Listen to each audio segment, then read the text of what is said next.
ഞാനങ്ങനെ ശ്രദ്ധിച്ചിട്ടില്ല സാറേ.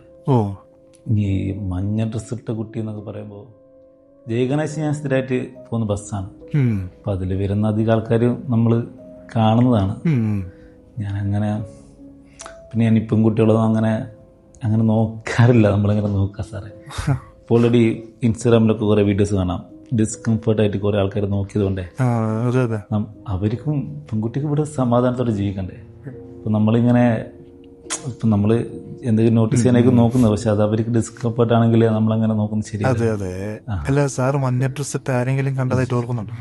മഞ്ഞ ഡ്രസ്സ് ഇട്ടത് ഞാനൊരു കുട്ടിയെ കണ്ട പോലെ തോന്നുന്നുണ്ട്, പക്ഷെ ഞാൻ ശ്രദ്ധിച്ചിട്ടില്ല സാറേ. എൻ്റെ ഓർമ്മയിലുള്ളത് ഞാൻ പറയാം, കുട്ടി മഞ്ഞൊരു ചുരിദാർ. അതെ അതെ, എനിക്കത് കുട്ടി കുറച്ച് ടെൻഷനിലാണെന്ന് തോന്നുന്നു. അന്ന് കുറച്ച് ഡാർക്ക് സർക്കിളൊക്കെ ഉണ്ടായിരുന്നു. പിന്നെ അത്യാവശ്യം ഫിനാൻഷ്യൽ സെറ്റാന്ന് തോന്നുന്നു സാർ. കയ്യിലൊരു ഐഫോണും ഒരു തിക്ക് ഗോൾഡ് ചെയിനും ഒരു നോൺ സ്റ്റിറിങ്ങും ഒക്കെ ഉണ്ടായിരുന്നു. പിന്നെ ചിരിക്കുമ്പോൾ നമ്മുടെ ഈ നുണക്കുഴിയൊക്കെ വരുന്ന അങ്ങനത്തെ ഒരു ടൈപ്പ് കവളൊക്കെ ഉള്ള ഇവിടെ ചെറിയൊരു കാക്കപ്പുള്ളി പോലത്തെ ഒരു ചെറിയൊരു